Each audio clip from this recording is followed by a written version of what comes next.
Okay, so we are going to talk about the last unit, and it is the unit name is semiconductor memories. Okay, so there are different types of memories. Some memories are the permanent memories or the non-erasable memories. Some are like volatile memories, some are non-volatile memories. Some are called the ROMs, read-only memory, where we can only read, where we cannot write anything. Then there are different versions of ROM available. Okay, and then we have RAMs. RAMs means they are the volatile memories. Means once the power is off, those are all the data stored in the RAMs is gone. It's deleted by default. But in the ROMs, even if the power is not there, the data can stay over there. Okay, so that's the basic difference between the RAM and the ROM. And these two are the main focused memory. Okay, and are mostly used in different operations. Okay, so when we talk about the memories, so here we are talking about the semiconductor memories, which we can store memory, which can store bits. Okay, and if they are the read and write memory, means they can read from where we can read and we can write. If it is supports both operation, then these are called the read and write memory as well. Some memories are only for the read operation; they cannot perform the write more than once. Okay. So, so these are some of the basic terminology about basic names of the memories. Okay, but we'll go through step by step, looking all the terminologies that we see in the memory. Okay, so what are the important terminologies in the memory that helps us to learn about the memory? So, what is the first thing is the memory cell, a device or an electrical circuit used to store a single bit. बस ये definition काफी है. ठीक है, बाकी जो है अब वो बहुत कुछ लिखा होगा. एग्जाम्पल दे रखा है तो आपको इससे पहले भी, अब मैं आगे कुछ भी लाइन पढ़ूंगा आपको ये बात फौरन ही ये पढ़कर याद आ गया होगा. ऐसी कौन सी डिवाइस है जो आप जानते हैं जो कि एक बिट को स्टोर करता है. So I'm definitely sure that you came to know that it is a flip-flop. Okay, so by using a flip-flop, we can store a one bit. Also, the capacitor can be treated as the memory element because when it is fully charged, so we can say that it is storing some, it is having information or it is memory. When it is discharged, we say that nothing is written. Okay, so or you can say that when it is storing something, it is one, and it is when it is discharged, it is zero. So like this also we can say, and a single spot on magnetic tape or disk. Okay, so ये magnetic disk पे जो होता है, that is also known as वो भी हमारा एक spot की presence और absence जो है वो हमारा क्या बताता है कि उसमें मेमोरी है या नहीं है. So this is how we define a memory cell. So the memory cell, the fundamentally and the basically the memory cell is a device or an electrical circuit used to store a single bit. ठीक है, अगर हम जिस type की memory बनाना चाहते हैं हम उसी टाइप की बिट्स को रेप्लिकेट कर सकते हैं, and we can create the more number of bits. Like आपने देखा प्रीवियसली हमने रजिस्टर्स देखे. So when we are using the more number of flip-flops, those makes the resistor. If we are using a 8-bit resistor, it means that it is using a it is using 8 flip-flops, and those in together they work as the memory resistor. Okay.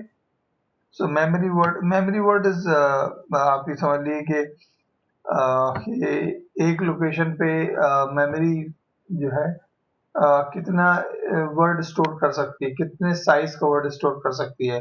Means उस word का size 2 bit का होगा. 1 bit एक word बोलेंगे हम, या 2 bit को एक वर्ड बोलेंगे, 3 बिट को एक वर्ड बोलेंगे, 4 बिट को एक वर्ड बोलेंगे. आप किसी एक वर्ड डिफाइन करते हैं, that is called as the memory word. ठीक है, अ ग्रुप ऑफ बिट्स. ठीक है, तो ग्रुप ऑफ बिट्स या सेल्स के लिए, क्योंकि सेल्स से एक एक सेल एक बिट स्टोर करती है, तो ग्रुप ऑफ बिट्स कहें या ग्रुप ऑफ सेल्स कहें, N M memory that represent instruction or data of some type. ठीक है, सो अब ये एक पर्टिकुलर तो एक इंस्ट्रक्शन की बात हो जाती है कई बार कि एक वर्ड जो है या एक इंस्ट्रक्शन का साइज कितना है या कोई डेटा है पर्टिकुलर टाइप का जिसको हम एक साथ प्रोसेस कर सकते हैं, वो हमारा एक मेमोरी वर्ड कहलाता है. ठीक है ना, जिस चीज को बेसिकली कोई चीज हमारी डिवाइस समझ सकती है। ठीक है, सो एक बिट तो अलग हो गया, एक बिट अकेले बहुत ज्यादा इंफॉर्मेशन कैरी नहीं करती है। अगर आपको मालूम हो कि जो हमारे अल्फा न्यूमेरिक्स होते हैं ये ASCII स्टैंडर्ड को फॉलो करते हैं, तो इनके लिए भी 7 बिट का स्टैंडर्ड है, इनको 7 बिट से रिप्रेजेंट किया जाता है। ठीक है, तो वो एक 7 बिट मिलकर के एक वर्ड बनेगा। ठीक है, तो हो सकता है वो 7 बिट मिलकर के सिर्फ ए को रिप्रेजेंट करने के लिए जो 7 बिट यूज होती है that is a memory word, वो उसे मेमोरी वर्ड बोलेंगे। मेमोरी वर्ड आप इंग्लिश का वर्ड जैसे हमारा क्या होता है, हम कोई नाम होता है, जैसे कि एप्पल है, ये apple is a word but it is made of APPLE। Okay, so it is having 5 alphabets. Okay, so ऐसे ही हमारे मेमोरी वर्ड होता है, और मेमोरी वर्ड का भी एक स्टैंडर्ड है कि आप क्या यूज करना चाह रहे हैं, कहाँ यूज करना चाहते हैं। ठीक है, तो कई बार मेमोरी वर्ड 8 बिट का हो सकता है, कई बार ज्यादा भी 16 बिट भी हो सकता है, 32 बिट भी हो सकता है, 64 बिट भी हो सकता है। आजकल आप देखेंगे ऐसे कि computers आते हैं 64 bit, 32 bit, it means that they have the capability of processing these many bits at a time। okay, so उसे इंस्ट्रक्शन से भी हम बोलते हैं कि इंस्ट्रक्शन साइज क्या है। word size in modern computer typically range from 4 to 64 bit depending on the size of the computer। ठीक है, जैसे कि मैंने अभी आपको बताया। ठीक है, I hope this two definitions are clear। So these are very basic definitions and you should know these things। okay, next thing is byte, and you all know what is byte। uh, 8 bits in group are called the byte, and 4 bits in group are called the nibble। I think you know that। okay, and the 16 bits called the 2 bytes, like that। okay, so 8 bit के group को हम क्या बोलते हैं, byte बोलते हैं। you know this very well। Capacity हम इस टर्म के कई मतलब हो सकते हैं। ठीक है, तो मेमोरी की क्या कैपेसिटी है, ठीक है, हम ऐसे बात कर सकते हैं, what is the capacity, how much it can store. ठीक है, तो कैपेसिटी एक तरीके से मैंने आया था कि ये मेमोरी, जो पर्टिकुलर मेमोरी है, वो मेमोरी कितना स्टोर कर सकती है, कितने वर्ड स्टोर कर सकती है। ठीक है, या कितनी इंफॉर्मेशन स्टोर कर सकती है, कितनी बिट्स पे भी हम कह सकते हैं कितने बिट्स स्टोर कर सकती है। ठीक है, अब वर्ड की अगर बात करेंगे तो 8 बिट के कितने वर्ड स्टोर कर सकती है, ये 16 बिट के कितने वर्ड स्टोर कर सकती है। So like that we talk about the capacity, a way of specifying how many bits can be stored in a particular memory or complete memory system। ये काफी है इसकी डेफिनेशन के तौर पर यहाँ तक। ठीक है, so what is a way of specifying how many bits can be stored in a particular memory device or complete memory system। okay? कितने भी, जैसे कि एग्जांपल यहाँ पर ले लेते हैं, we have a memory that can store 4096 20 bit words. इसका मतलब ये है कि 4096 ऐसे वर्ड्स ये स्टोर कर सकती है, और ईच बिट कितने वर्ड का हो सकता है, सॉरी ईच वर्ड जो है 20 बिट का हो सकता है। तो आप बता सकते हैं टोटल कितनी बिट स्टोर करेगी ये। ठीक है, तो 4096 इतने वर्ड स्टोर कर सकती है, लेकिन एक वर्ड का साइज कितना है, एक वर्ड का साइज है 20, तो टोटल इतनी बिट्स हो जाएंगी। ठीक है ना, तो ये इतनी सारी बिट्स हमारी स्टोर कर सकती है, तो ये इसकी बिट स्टोरेज कैपेसिटी हो गई। ओके, सो आप जानते होंगे पहले से कि 1K का मतलब क्या होता है, आप जानते होंगे 1K जब मैं बात करते हैं, 1K जब बाइनरी बात करते हैं, तो 1K is 1024 actually, which is 2 raised to the power 10। ठीक है, 1M, ठीक है, 1M क्या होता है, ठीक है, 1 मिलियन क्या होता है, 2 पावर 20, 2 कैप 20। ठीक है, so it is like this। okay, so this is how we differentiate। और 1G भी यूज करते हैं तो 2 पावर 30 हो जाएगा। so यहाँ पर जो है बाइनरी में हम 2 की पावर्स में बात करते हैं instead of talking about in terms of powers of 10। ठीक है, so यहाँ पर ऐसे ही क्लासिफिकेशन रहता है इन memories, in digital in fact। okay, you will be knowing this। तो कैपेसिटी को बहुत ज्यादा कोई डेफिनेशन ऐसे याद करने की चीज नहीं है, बस ये है कि नंबर ऑफ बिट्स कितनी आप स्टोर कर सकते हैं, दैट टेल्स कैपेसिटी। ये बिट्स के टर्म से बात कर रहे हैं डायरेक्टली। जैसे कि एक एग्जांपल यहाँ पर दे रखा है, a certain semiconductor memory chip is specified as this 2k into 8. How many words can be stored on this chip? What is this word size? How many total bits can chip store? ये एक example है। तो यहाँ पे हमें देखिए hint यहाँ पर मिले 2k into 8। तो इससे हमें एक हिंट ये मिल रही है कि इसमें तो 2k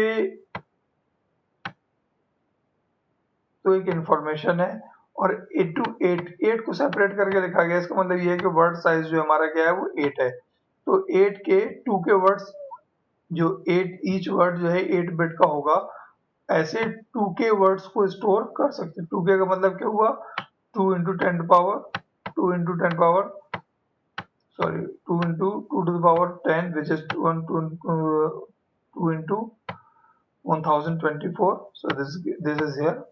So 2k is 2 into 1024 which is 2048. Okay, so each word is 8 bits. तो एक ईच वर्ड कितने का है, 8 बिट का है, तो टोटल कितनी बिट्स स्टोर करेगा, तो 2048 वर्ड्स हैं, ईच बिट 8 वर्ड का 8 का है, सो मल्टीप्लाइड बाय 8, तो टोटल ये जो है ये मेमोरी कितनी बिट्स स्टोर कर सकती है, 16384। okay, easy one, don't bother about it. You know about many things about the digital, that's why I'm taking many things for granted. Which memory stores the most bits, a 5M into 8 memory or a memory that stored 1 million words at a word size of 16? ठीक है, तो अब कौन सी memory ज्यादा word store करती है आप calculate कर सकते हैं। 5M into 8 कर दिए तो यहाँ पर आ गए, और 1M into 16 कर दिए यहाँ पर आ गए, तो आप देख सकते हैं 5M into 8 memory stores more bits। ठीक है, so ये सिंपल कैलकुलेशन था कंपैरिजन के लिए। One more important thing is the density.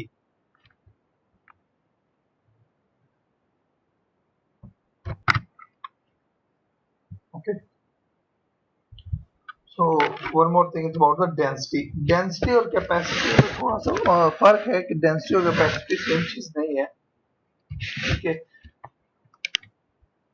क्योंकि हम ये सेमीकंडक्टर मेमोरी होती है उनको फैब्रिकेट करते हैं, different memory different area consume करती हैं। ओके, सो उस एरिया से इसकी डेंसिटी डिफाइन होती है कि कितने एरिया में कौन कितनी ज्यादा बिट स्टोर कर रहा है।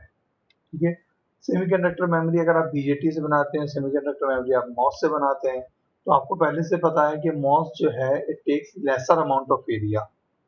ओके, सो मॉस की जो डेंसिटी है सेम एरिया में जितनी बीजेटी की मेमोरी बनेगी, सपोज एक एग्जांपल दे रहा हूँ, सपोज 1K बने और हो सकता है कि उतने ही एरिया में बीजेटी की मॉस की मेमोरी जो है वो 10K बन जाए। So it is very much possible.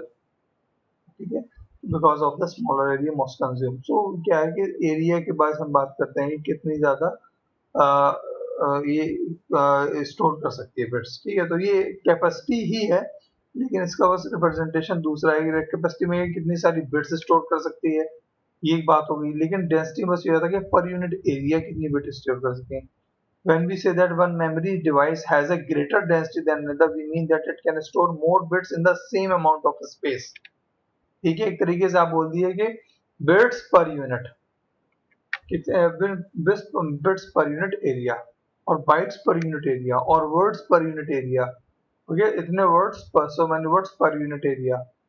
सो उस हिसाब से हमारी डेंसिटी डिफाइन होती है। तो हम चाहते हैं obviously we want that it is having a higher number of density. ठीक है, एड्रेस, हाँ ये बड़ी इंपॉर्टेंट चीज है एक्चुअली में, जो मेमोरी में जो है कि एड्रेस होता है उसमें कि हम किस डेटा को, अगर मेमोरी बड़ी है तो हम किस डेटा को रीड करना चाह रहे हैं ये मालूम होना चाहिए, और उसको कैसे पहुंचना है। तो जितनी भी मेमोरी लोकेशंस हो जहां पर जो भी डेटा स्टोर हो, तो हमें अंदर भले ही डेटा ना पता हो कि डेटा क्या स्टोर है, लेकिन हमें उनकी लोकेशन जरूर मालूम होना चाहिए कि यहाँ पर ये मेमोरी लोकेशंस हैं, और अगर हम चाहते हैं कि यहाँ पर ये डेटा स्टोर है, ठीक है, तो हमें क्या उसकी लोकेशन पर जा करके उस डेटा को हम निकाल सकते हैं। ठीक है, अगर 10 स्टूडेंट्स के नाम है, 10 स्टूडेंट्स के नाम अलग अलग फाइल में रखे हुए हैं, ठीक है, तो हमें ये पता करना है कि कौन से स्टूडेंट का नाम, सबके नाम, या तो हम सबके नाम पुल कर देंगे, ठीक है, या फिर हम सबको पहले से फाइल पता हो कि फला का नाम फाइल नंबर 1 में है, इसका नाम फाइल नंबर 2 में है, इसका नाम फाइल नंबर 3 में, हम डायरेक्टली उस फाइल को खोल लेंगे। सो मेमोरी लोकेशन में अगर एड्रेसिंग कर देते हैं उससे क्या होता है कि हमारा काफी आसानी होती है हमें एक्सेस करने में कि हमें कौन सा डेटा चाहिए, वो डेटा कहाँ पर है। नंबर तो एड्रेस जो है वो भी बिट से ही होता है, क्योंकि अगर हमें किसी चीज को आइडेंटिफाई करना है कंप्यूटर के अंदर या डिजिटल में कहीं भी, तो उसके लिए क्या बिट्स ही हमें स्पेसिफाई करनी होगी। ठीक है। A number that identifies a location of a word in memory. Each word stored in a memory device or system has a unique address. Okay. So ये बात आप याद रखिए कि जो भी इम्पोर्टेंट चीजें यहाँ पर लिखी हुई है कि each word stored in the memory और system has a unique address. सबका एड्रेस से अलग अलग होगा, बिल्कुल यूनिक होगा। Address is always existing in a digital system as a binary number. Address भी बाइनरी होते हैं। अभी आप नेक्स्ट शायद आप लोग माइक्रो प्रोसेसर पढ़ रहे होंगे इसी सेमेस्टर में, क्योंकि नेक्स्ट सेमेस्टर में तो लैब होती है वाली। तो आप माइक्रो प्रोसेसर पढ़ रहे होंगे तो आपने एड्रेस को काफी अच्छे से पढ़ रखा होगा जो 8085 है। ठीक है। उसकी डेटा बिट जो है वो 8 की है, एड्रेस बिट 16 की है, कि वो मल्टीप्लेक्स्ड होती है। ठीक है। तो एड्रेस सबका इंडिविजुअल होना, यूनिक होना बहुत इम्पोर्टेंट है। So you know that. Okay, so these are some basic definitions about memory कि एड्रेस क्या है, कैपेसिटी क्या है, साइज क्या है, बिट क्या है, सेल क्या है। तो ये थोड़े बेसिक डेफिनेशंस हैं। अब हम ये देखिए कि आप चाहे जैसे कि यहाँ पर एड्रेसेस लिखे हुए हैं, वर्ड जीरो का एड्रेस 00 है, वर्ड 1 का एड्रेस 001 है, वर्ड 2 का एड्रेस 010। तो ये सारे वर्ड्स के करस्पॉन्डिंग एड्रेसेस यहाँ पर लिखे हुए हैं। तो हमें पता, हमें अगर वर्ड 4 निकालना है तो हम 100 एड्रेस देंगे और वर्ड 4 हमारे सामने आ जाएगा, हम रीड कर सकते हैं। ठीक है। तो वर्ड 4 को रीच करने के लिए हमें एड्रेस पे क्या देना होगा, 100 देना होगा। ठीक है। सो ये जो मैंने आपको बता दिया, this is called the read operation. The operation where by the binary word stored in a specific memory location is sensed and then transfer to another device. ठीक है। तो ये सिंपली रीड ऑपरेशन की सिंपल सी बात है। या अगर हम उसको कहीं से रीड करना है तो उसका एड्रेस देंगे, उसको रीड करेंगे, उससे हम सेंसिंग भी बोलते हैं, मेमोरी लोकेशन सेंस्ड। ठीक है। And then transfer to another device, पर जब जहाँ उसको रीड कर लिया, जहाँ पर हम उसे यूज करना है, we can read it, we can use it. ठीक है।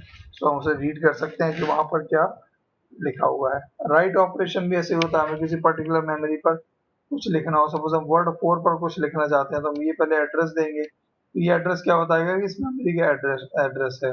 अब हम एड्रेस का अगर आर ऑपरेशन करेंगे तो रीड ऑपरेशन हो जाएगा, यहाँ से हम रीड कर लेंगे। अगर हम डब्ल्यू ऑपरेशन करेंगे तो राइट ऑपरेशन बोलेंगे, तो यहाँ पर हम कुछ राइट कर सकते हैं। तो यहाँ पर वर्ड 4 लिखा हुआ हो सकता है, वर्ड 10 यहाँ पर लिख दें आप। So we can perform it like this. Right operation, the operation whereby a new word is placed into a particular memory location। ठीक है। तो हम किसी भी मेमोरी लोकेशन पर कोई भी हम नया वर्ड को लिख सकते हैं, इसे हम स्टोर ऑपरेशन भी बोलते हैं। ठीक है। सो मेमोरी कुछ टाइम की इंपॉर्टेंस होती है। ठीक है। ये मेमोरी के लिए एक बहुत ही इम्पोर्टेंट टर्म होता है, इसे बोलते हैं एक्सेस टाइम। ठीक है। कि किसी मेमोरी को हमें एक्सेस करने में या किसी डेटा को एक्सेस करने में जो टाइम लगता है, वो हमारा बेसिकली एक्सेस टाइम होता है। A measure of a memory devices operating speed. ठीक है। तो किसी मेमोरी डिवाइस, इतनी बस डेफिनेशन बहुत काफी है इसको समझने के लिए कि किसी मेमोरी डिवाइस की ऑपरेटिंग स्पीड जो है वो हमें एक्सेस टाइम से बताती है कि कितनी क्विकली हम डेटा को रीड कर सकते हैं। ठीक है। So it is the amount of time required to perform a read operation. ठीक है। सो रीड ऑपरेशन परफॉर्म करने में जो टाइम लगता है, that is called the access time.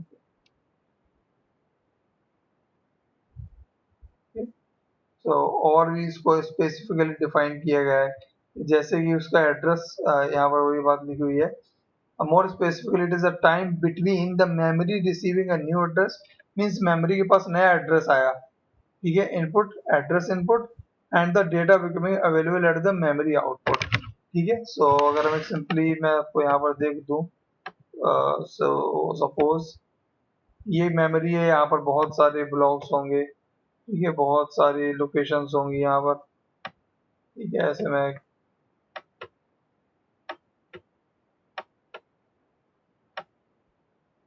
ठीक है, और यहाँ पर हमने किसी टाइम t इक्वल टू 0 पर यहाँ पर एड्रेस प्लेस किया।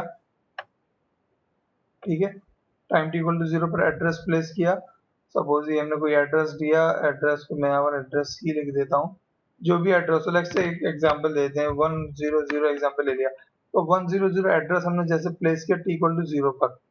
ठीक है, तो अब ये क्या करेगा, वन मेमोरी जाएगी 100 पर, इसको सर्च करके जो भी डेटा होगा उसको आउटपुट कर देगी। यहाँ पर मेमोरी के आउटपुट पर वो डेटा अवेलेबल हो जाएगा, जो भी हमने सर्च करना था तो वो डेटा यहाँ पर अवेलेबल हो जाएगा। तो सपोज ये time t equal to t1 पर डेटा अवेलेबल हो गया, आउटपुट आ गया। ठीक है, आउटपुट आ गया कितनी देर में।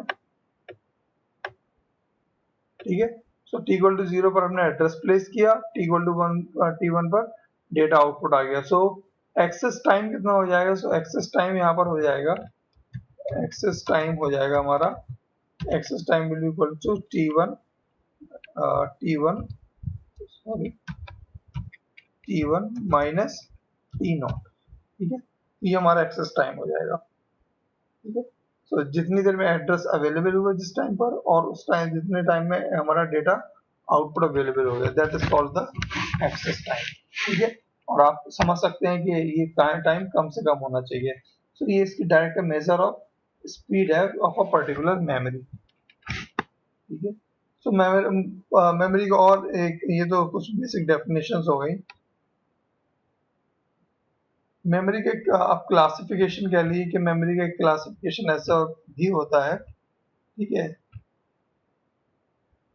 कि मेमोरी को वोलाटाइल और नॉन वोलाटाइल मेमोरी करके भी क्लासिफाई करते हैं। एक क्लास मेमोरी की ये भी होती है, जिसे हम वोलाटाइल और नॉन वोलाटाइल मेमोरी बोलते हैं। ठीक है, so any type of memory that requires the application of electrical power in order to store information, means कि अगर उसको इंफॉर्मेशन स्टोर किए रखने के लिए उस मेमोरी को अगर पावर की, इलेक्ट्रिकल पावर की जरूरत है, तो हम क्या बोलते हैं उसे, then we call it as the volatile memory. इसका इसका उल्टा मतलब, इसका अदर्स वे में मतलब ये है कि अगर पावर नहीं होगी तो उसके पास मेमोरी नहीं होगी, अगर पावर होगी तो तभी वो उसकी मेमोरी काम करेगी। If the electrical power is removed, all information stored in the memory will be lost. Okay, and these are called the volatile memory. Many semiconductor memories are volatile, while all magnetic memories are non-volatile. Okay, so magnetic जैसे disc पर आप लिख लेते हैं, तो disc पर आप CD रोम होती है, ठीक है, और DVD होती है, उस पर आप लिखते हैं, वो सब नॉन वोलाटाइल होती है, मैग्नेटिक्स होती है वो सब, so वो नॉन वोलाटाइल होती है। Once written it will be there.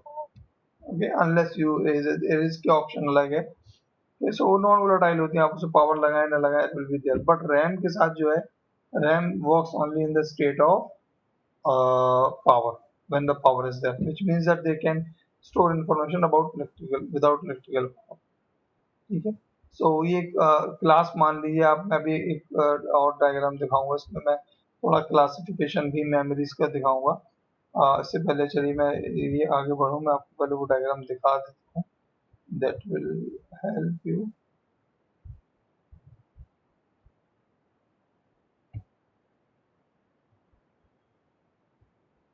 Okay, so where is that?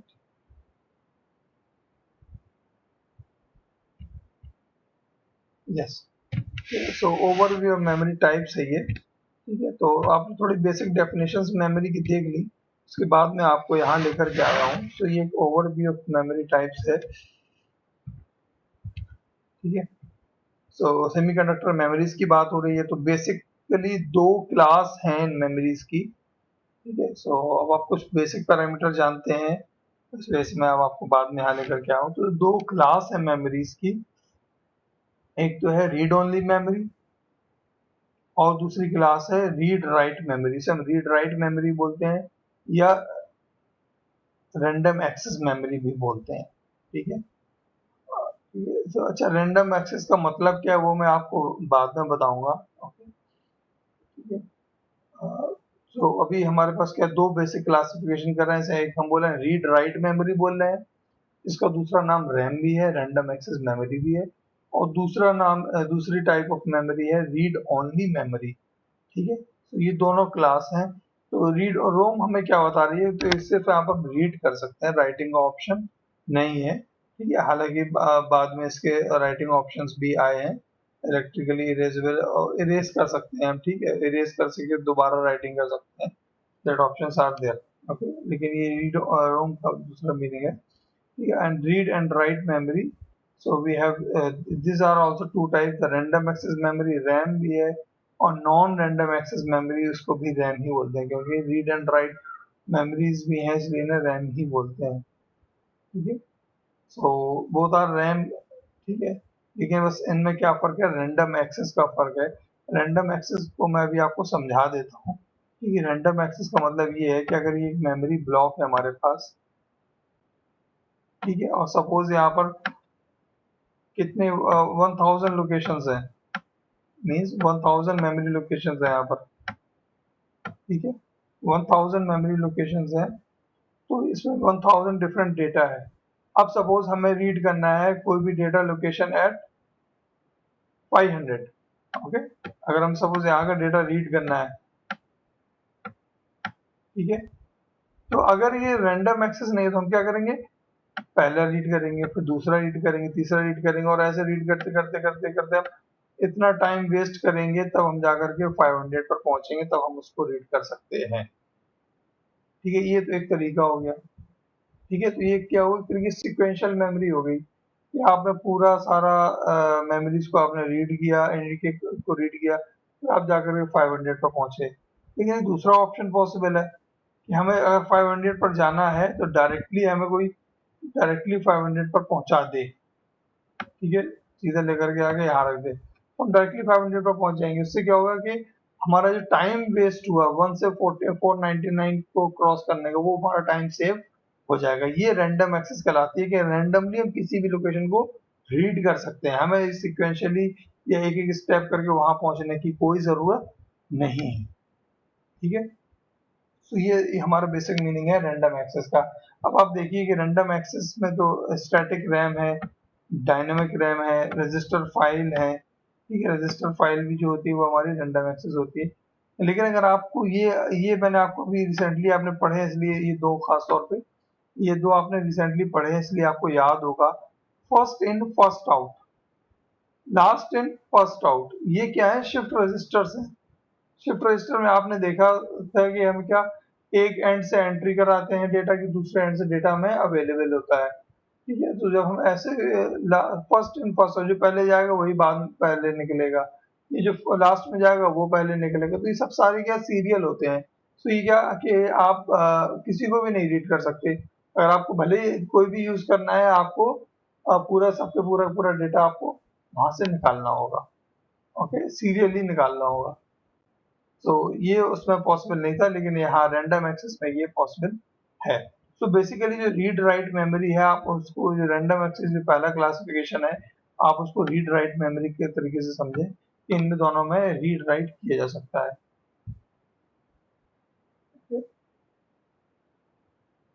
I hope this makes sense. Then the next classification of the memory is the ROM, read only memory. रोम क्या हुआ, आप देखिए कोई fuse बना दिया आपने ये, ठीक है, किसी को आपने वन स्टोर कर दिया, और वहां पे वन स्टोर आपने वन स्टोर करने के बाद आपने उसको सोल्डर कर दिया वायर, सब वहां पे वन ही स्टोर रहेगा। ठीक है, फ्यूज कोई फ्यूज था आपने कनेक्ट वायर कनेक्ट कर दिया, वहां पे वन ही रहेगा। यहाँ पे जीरो कर दिया, वहां पे जीरो, आपने सब फ्यूज बना दिए, तो अब क्या उसमें चेंज नहीं हो सकता, कि आपने उसको हार्ड वायर कर दिया, सोल्डर कर दिया, तो अब क्या उसमें चेंज नहीं हो सकता।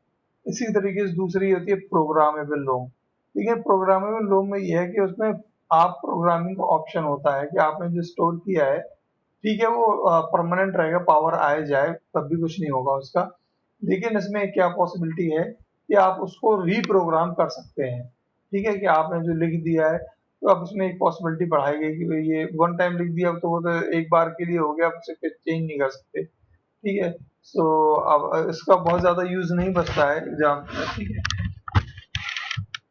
तो हम फर्स्ट हम इरेज करने से क्या फ़ायदा है कि मल्टीपल डेटा को बार बार यूज़ कर सकते हो उस मेमोरी को, वरना हमने अगर एक बार यूज़ कर दिया, अगर हम रोम में हुआ तो फिर दोबारा से यूज़ नहीं कर सकते हैं। फिर हमारा क्या हो गया, पी रोम हो गया। ये पी रोम हो गया प्रोग्रामेबल रोम। तो यानी कि अब इसमें एक पॉसिबिलिटी बढ़ाई गई कि हाँ अब हम डेटा को प्रोग्राम कर सकते हैं, लेकिन इसमें दो टाइप के होते हैं, एक इरेजेबल रोम, एक इलेक्ट्रिकली ईपी रोम, ठीक है। तो ये देखिए इरेजेबल पी रोम है, तो इसे हम ईपी रोम बोलते हैं, इलेक्ट्रिकली इरेजेबल रोम है, ठीक है। तो दोनों सेम है, ठीक है। तो प्रोग्रामेबल की दो हो गई, इरेजेबल और इलेक्ट्रिकली इरेजेबल। दोनों का इसमें इलेक्ट्रिकल मेथड यूज करते हैं डेटा को इरेज करने के लिए, इसमें नॉन इलेक्ट्रिकल से अल्ट्रावायलेट रेज वगैरह यूज करते हैं डेटा को इरेज करने के लिए। फिर आ जाती है हमारी flash memory, ferromagnetic, ferroelectric RAM, F RAM, magnetic RAM, these all are actually, M RAM भी हम इसे बोलते हैं, these all are the read only memory, ROM है। कि हमें इसमें क्या कि हम प्रोग्राम तो इसे कर सकते हैं, लेकिन यह है कि पावर हो या ना हो, ये हमेशा ऑन रहेगा, ठीक है। तो रोम का जो बेसिकली आप रोम और रैम को आप थोड़ा सा डिस्टिंग्विश कर सकते हैं उनकी पावर की, उससे कर सकते हैं कि पावर की प्रेजेंट और एब्सेंस से, और वोलाटाइल और नॉन वोलाटाइल, ठीक है।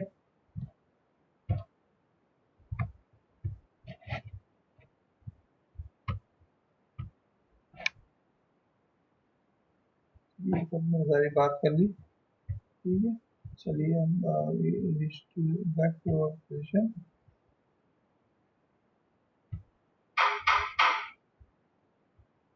Okay, so we'll start from here in the next class. Okay, so